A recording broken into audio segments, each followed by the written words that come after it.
د افغانستان او پاکستان وتلې سندرغاړې نازا اقبال پاکستان وشړله او اوس به چیرته واوسیږي. نازا اقبال یې له خپل کور او خپل خاوند سره له خپل هیواد څخه وشړله. د لا ښه کره او دقیق معلوماتو لپاره زموږ چینل سره سبسکرایب او ویډیو له ملګرو سره شیر کړئ. ګلونو دوستانو، نازا اقبال پاکستان هیواد وشړله. لامل یې څه و او ولې یې وشړله؟ راځئ ویډیو تر اخره وګورئ او معلومات به مو زیات او پوښتنې به مو جواب شي.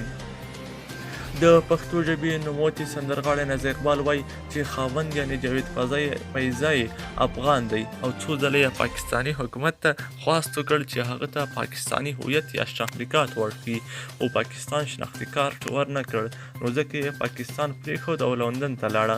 نوموړي د بي بي سي پښتو سره په یو مرکه کې وایي په پاکستان کې هنرمندانو ته هېڅ امنیت نشته. دغلته ځینې خلک چې ځانونو ته بدمعاشان وایي په نیمه شپه هنرمندانو ته وایي چې راشئ او موږ ته پروګرام وکړئ. که کوم هنرمند ورنشي نو بیا یې وژني. هغه وایي چې په پاکستان کې هنرمندان په ناامنۍ کې ژوند کوي او هره ورځ د مرګ له خطر سره مخ دي.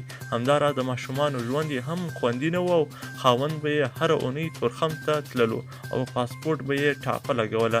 همداراز نورې ستونزې وې چې هغه یې دې ته مجبور کړه چې پاکستان پرېږدي. نوموړي زیاتوي چې په دلته انګلستان کې خلک ډېر ښه دي، که څه هم موږ څوک نه پیژنو خو د انسانانو قدر کوي. دوی په دې پوه شول چې زموږ ژوند ته په پاکستان کې خطر دی، نو زموږ یې ډېر قدر وکړ. په 2.5 کالو کې یې موږ ته کاغذونه راکړل او دلته مو اوس ژوند ښه دی. هغه وایي چې په لندن کې ځان ډېر خوندي ګڼم، ماشومان مې هم خوندي دي، ځکه په پاکستان کې مې ماشومان ښوونځي هم نشو ویلی. هلته یې ترې د پلار شناختي کارت غوښته او موږ څو ځله له حکومت غوښتنه وکړه چې زما خاوند ته شناختي کارت ورکړي.